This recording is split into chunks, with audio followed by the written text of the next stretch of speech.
Hello everyone and once again welcome back to my channel. आज की video में मैं आप लोग के साथ बहुत ही सिंपल से और बहुत ही इजी ऑर्गेनाइजेशन टिप्स शेयर करूंगी, जिसको अप्लाई करने में आपको कोई भी प्रॉब्लम नहीं होगी। तो चलिए शुरू करते हैं विदाउट एनी फर्दर डिले। हम सबके पास एक्स्ट्रा बेडशीट, एक्स्ट्रा कर्टन ये सब होते हैं, लेकिन उनको रखने में हमें बहुत प्रॉब्लम होती है क्योंकि हमारे वार्डरोब छोटे होते हैं।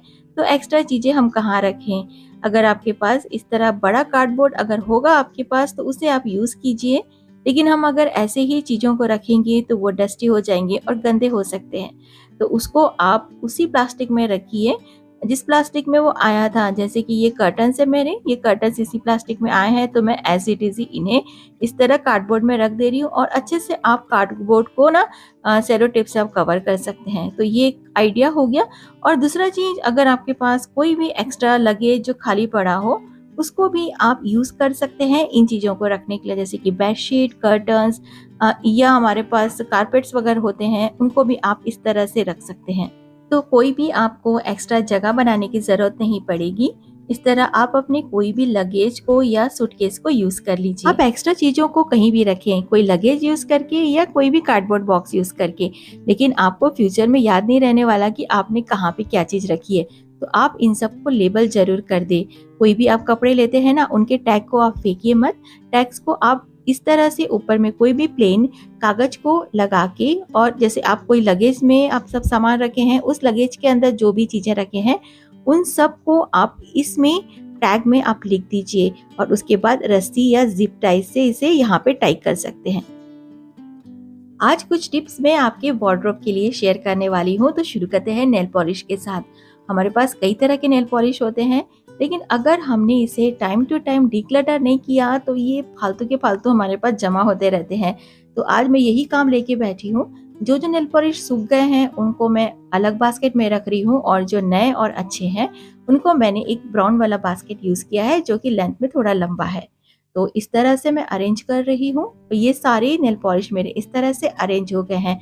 अगर आपके पास कोई कार्डबोर्ड बॉक्स हो तो उसको भी आप यूज कर सकते हैं, मेरे पास नहीं है। जब भी आप अपना या बच्चों के लिए जीन्स ऑर्गेनाइज कर रहे हो तो उनको अलग अलग कलर में आप सेग्रीगेट करके रखेंगे ना, तो यूज करने के टाइम में इजी होगा। और मैं तो इन्हें हैंग कर देती हूँ, क्योंकि बास्केट में रखने से भी ये काफी जगह ले लेते हैं और क्रश भी हो जाते हैं। तो मैं बच्चों के और अपने जीन्स को इस तरह से कलर वाइज सेग्रीगेट करके हैंग कर देती हूँ। हम अगर चुन्नी या साड़ी वगैरह को हैंग करते हैं तो वो गिरते रहता है। तो मैं क्या करती हूँ, यहाँ पे मेरे पास बहुत सारे पुराने क्लचर्स रखे हुए हैं, तो उनको मैं यूज कर लेती हूँ। जो लूज हो जाते हैं उनको आप इस तरह से यूज कर सकते हैं। तो आपके चुन्नी या साड़ी आपने हैंग किए हैं तो वो गिरेगा नहीं। जब भी आप साड़ीज को हैंग करते हैं तो उनको उनके ब्लाउज के साथ ही हैंग करें। यहाँ पे क्लचर नहीं था तो मैंने यहाँ पे क्लॉथ पिन ही यूज कर लिया है, ताकि ब्लाउज गिरे नहीं साड़ी के ऊपर से। जब भी आप बच्चों के कपड़े ऑर्गेनाइज करते हैं ना, जैसे कि टी शर्ट वगैरह रखते हैं बास्केट में, तो आप ना उनको सीधा करके रखिए, ताकि जब भी आप निकालना चाहें उनके डिज़ाइन के अकॉर्डिंगली आप उन्हें चूज़ करना चाहें तो आप चूज़ कर सकते हैं, क्योंकि डिज़ाइन ऊपर रहेगा। होता यह है कि अगर सेम कलर के हों, जैसे फॉर एग्जांपल यहाँ वाइट टी शर्ट बहुत सारे हैं, तो अगर मेरे को पर्टिकुलर डिज़ाइन चाहिए अपनी बेटी के लिए निकालने के लिए, तो मेरे को समझ में नहीं आता कौन सा वाला मैं टी शर्ट निकालूँ, तो मुझे सब कुछ निकालना पड़ता है। तो मैं करती यही हूँ कि इन्हें सीधा करके मैं फोल्ड करके रखती हूँ, ताकि कुछ डिज़ाइन जो है वो ऊपर की ओर दिखता रहे। और दूसरी चीज़, जब भी आप बच्चों के कपड़े रखते हैं तो बड़ा बास्केट आप यूज़ कर सकते हैं। एक साइड में आप टी शर्ट रखिए और एक साइड में आप उनकी पैंट और शॉर्ट्स को आप रख सकते हैं, ताकि उनको एक ही जगह में दोनों चीज़ें मिल सके। यहाँ मैंने प्लास्टिक के बास्केट यूज़ किए हैं, लेकिन अगर आप चाहें तो आपके घर में पड़े हुए कार्डबोर्ड बॉक्स को अच्छे से कवर करके भी यूज़ कर सकते हैं। कार्डबोर्ड बॉक्स को आप डिज़ाइनर पेपर या कपड़े के साथ कवर कर लें। बेटियों के फ्रॉक कभी भी फोल्ड करके ना रखें, उन्हें हैंगर में हैंग करके रखें, तो वो क्रश नहीं होंगे। अंडरगारमेंट्स रखने के लिए मैं ये ऑर्गेनाइजर यूज करती हूँ, और ये ऑर्गेनाइजर वार्डरोब के डोर के ऊपर ही हैंग रहता है। होता ये है कि हमारे जो अंडरगारमेंट्स होते हैं वो छोटे छोटे होते हैं, तो ये दूसरे कपड़ों के साथ मिक्सअप ना हो जाए, इसलिए मैं इन्हें अलग से ही ऑर्गेनाइज करके रखती हूँ। तो ये सब कुछ विजिबल भी रहता है और जरूरत पड़ती है तो ढूंढने की जरूरत भी नहीं पड़ती।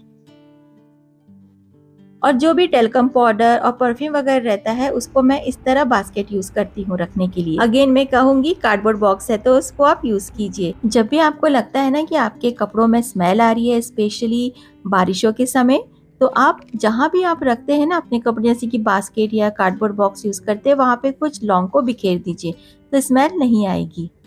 तो आई होप आज के ये छोटे छोटे से टिप्स आपके काम आएंगे आपके वार्डरोब ऑर्गेनाइजेशन के समय। चलिए मैं लेती हूँ विदा, मिलती हूँ नेक्स्ट वीडियो में। Till then bye and take care.